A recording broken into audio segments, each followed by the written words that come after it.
السلام علیکم ورحمۃ اللہ وبرکاتہ۔ الحمد للہ وکفا وسلام علی حبیبہ المصطفى، اما بعد فاعوذ باللہ من الشیطان الرجیم، بسم اللہ الرحمن الرحیم۔ ان اللہ وملائکتہ یصلون علی النبی یا ایہا الذین آمنوا صلوا علیہ وسلموا تسلیما۔ اللہم صل علی سیدنا محمد معدن الجود والکرم وآلہ واصحابہ الکرام وابنہ الکریم وبارک وسلم صلاة دائمة سرمدا ابدا۔ سیرت مصطفیٰ صلی اللہ تعالیٰ علیہ وسلم میں نبوت کا دوسرا سال تھا، یعنی نبی کریم صلی اللہ علیہ وسلم کے اعلان نبوت کے بعد یہ دوسرا سال تھا۔ جیسے کہ کل کی سیرت کے درس میں بیان میں نے عرض کیا تھا کہ مکہ والوں کی شدت بڑھ گئی تھی، وہ آپے سے باہر ہو چکے تھے اور جہاں غریب صحابہ کو پاتے تھے مارتے تھے۔ تکلیفیں اتنی بڑھ گئی تھیں کہ نبی پاک صلی اللہ تعالیٰ علیہ وسلم کو بھی اذیت دینا شروع کیا، جیسے کہ حضرت ابوبکر صدیق کو مارا، خود حضور پاک صلی اللہ علیہ وسلم پر بھی انہوں نے زیادتیاں کیں۔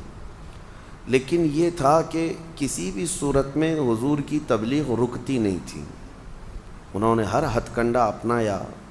لیکن نبی پاک صلی اللہ تعالیٰ علیہ وسلم خاموش نہیں رہتے، پھر تبلیغ جاری ہی رہتی، چاہے وہ کسی کے گھر کے اندر ہو یا کسی قبیلے کے اندر ہو، یا کوئی قافلہ آ جائے تو اس کے اندر حضور کی دعوت دین جاری تھی۔ پھر مکہ کے تمام جہلا جتنے تھے، سرداران قریش بھی تھے، سبوں نے حرم میں بیٹھ کر کے ایک مشورہ کیا کہ آخر کیا بات ہے کہ ہمارے اتنے مارنے کے بعد، تکلیف دینے کے بعد ان کی تبلیغ رکتی کیوں نہیں ہے، یہ روکتے کیوں نہیں اپنے آپ کو، ڈر کے مارے اپنے آپ کو سرنڈر کرنا چاہیے یا بیک لے لینا چاہیے۔ سبوں کے دماغ میں یہ بات چل رہی تھی، شاید محمد صلی اللہ علیہ وسلم مکہ کی سرداری چاہتے ہیں، یا ان کو کوئی یہاں پر حکومت قائم کرنی ہے، بادشاہ بننے کی خواہش ہوگی، ایسا کچھ مسئلہ ہوگا۔ تو سبوں نے طے کر کے ان میں سے ایک جو شخص تھا عتبہ بن ربیعہ، اس کو اپنا وکیل بنایا اور کہا کسی طرح محمد کے قریب ہو جاؤ اور ان کے دل میں موجود بات معلوم کر لو کہ آخر وہ کیوں اس قدر اس نئے دین کے لیے کمر بستہ ہیں۔ عتبہ بن ربیعہ آیا، حضور پاک صلی اللہ تعالیٰ علیہ وسلم کو تنہائی میں لے کر کے گیا اور بڑی میٹھی چپڑی باتیں کرنے لگا کہ محمد دل کھول کر کے ایک بار میرے پاس بیان کر دو کہ تم مکہ کی سرداری چاہتے ہو، سارے قبیلوں میں تم حاکم بن جاؤ،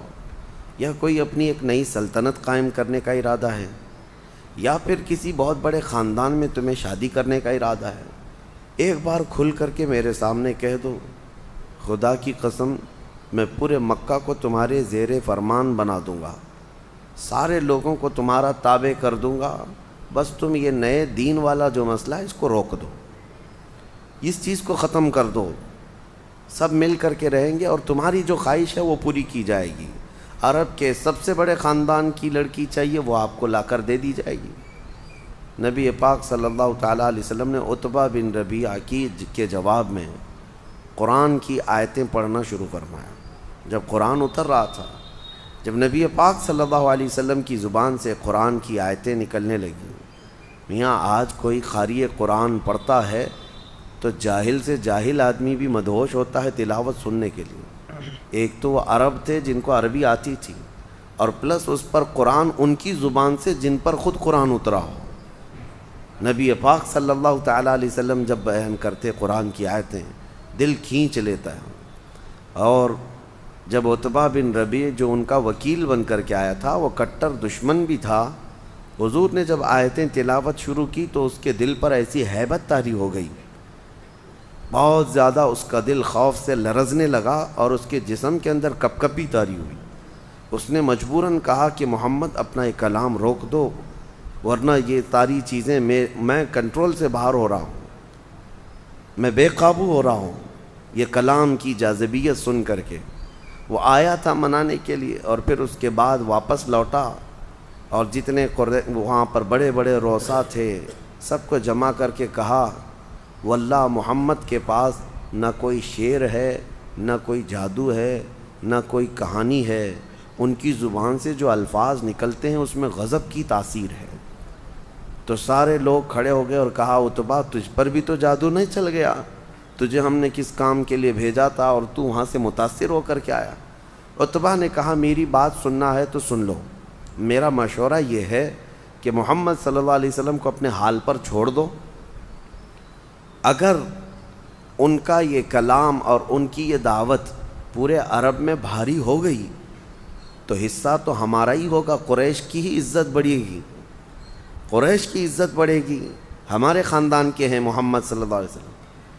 اور اگر وہ پورے عرب کو قابو نہ کر سکے تو عرب خود ہی انہیں مار ڈالیں گے۔ تم کیوں یہ روز روز کے جھگڑے اور یہ روز روز کی موب لنچنگ، کسی کو پکڑنا مارنا، یہ سب کیوں کرتے ہو؟ چھوڑ دو ان کو اپنے حال پر۔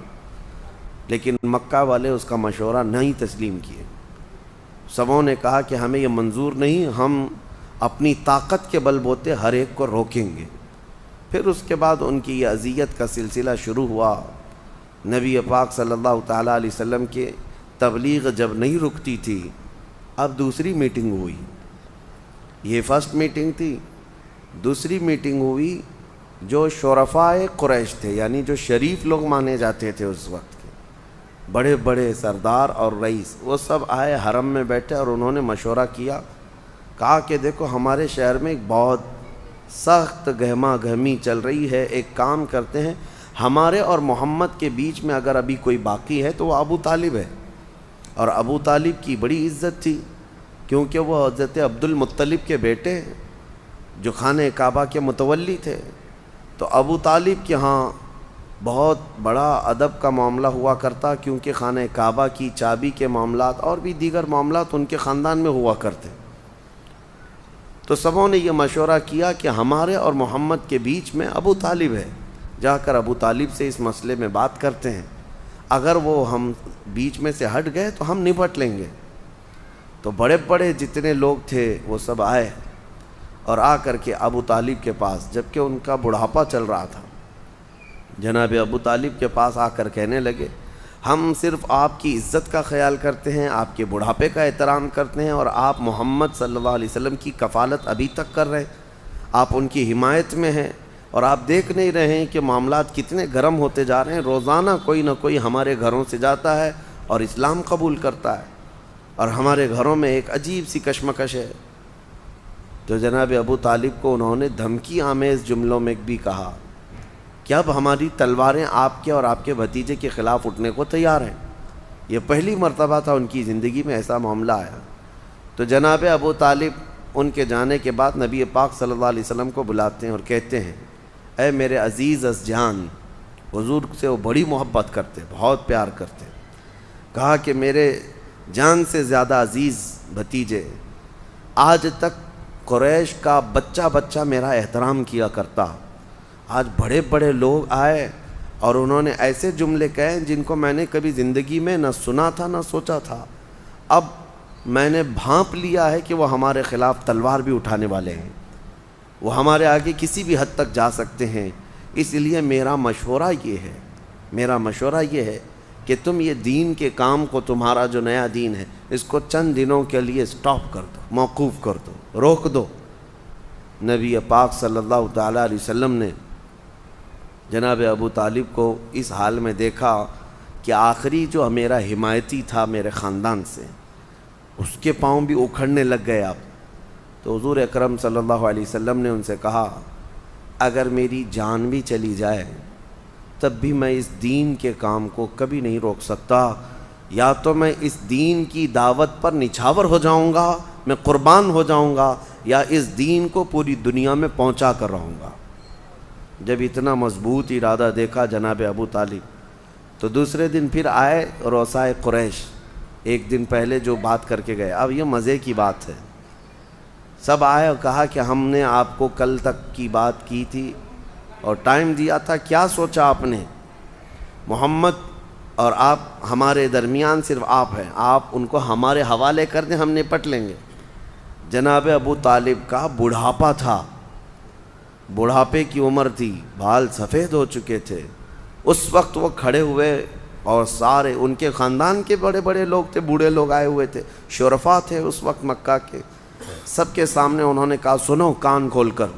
تم سب کے سب مل کر میرے ایک ہاتھ میں سورج لا کر رکھ دو، دوسرے ہاتھ میں چاند لا کر رکھ دو، تب بھی میں محمد تمہارے حوالے نہیں کروں گا، میں آخری سانس تک محمد کی حمایت میں رہوں گا، کھڑا رہوں گا۔ اور پھر واپس آئے، اپنے بھتیجے سے کہا میرے عزیز جان، جیسے تمہیں مرضی ہے، جیسے تمہاری چاہ ہے، تم اپنے دین کے کام میں لگے رہو، تمہارا بوڑھا چاچا آخری سانس تک کھڑا رہے گا۔ یہ جناب ابو طالب کی حمایت ہے۔ اعلیٰ حضرت فاضل بریلوی رضی اللہ تعالیٰ عنہ نے لکھا ہے کہ اگر جناب ابو طالب کا ایمان ثابت ہوتا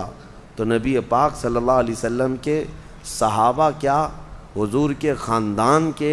چچاؤں میں بھی سب سے افضل مقام جناب ابو طالب کا ہوتا۔ حضرت عباس ایک جگہ، حضرت امیر حمزہ ایک جگہ، لیکن جناب ابو طالب کا جو مقام ہوتا وہ اعلیٰ حضرت نے لکھا ہے کہ وہ بہت اعلیٰ مقام ہوتا، کیونکہ پل پل میرے آقا صلی اللہ علیہ وسلم کی کفالت میں زندگی گزاری۔ 8 سال کی عمر تھی حضور کی اس وقت سے لے کر حضور کی عمر 50 سال کی ہو گئی، تب تک جناب ابو طالب حضور صلی اللہ علیہ وسلم کی رفاقت میں رہے۔ بہرحال یہ نبوت کا دوسرا اور تیسرا سال تھا، اور اس کے بعد پھر تبلیغ اسلام جب بڑھتی گئی تو اب جو مدینے والے ایمان لائے یا باہر کے قبیلے جو ایمان لائے وہ کس طرح سے حضور کی دعوت پر ایمان لائے، اگلے سلسلے میں انشاءاللہ عرض کریں گے۔ اللہ کریم حضور پاک صلی اللہ علیہ وسلم کی سیرت طیبہ کی جھلکیاں اور روشنیاں ہماری زندگیوں میں عطا فرمائے۔ وآخر دعوانا ان الحمد للہ رب العالمین۔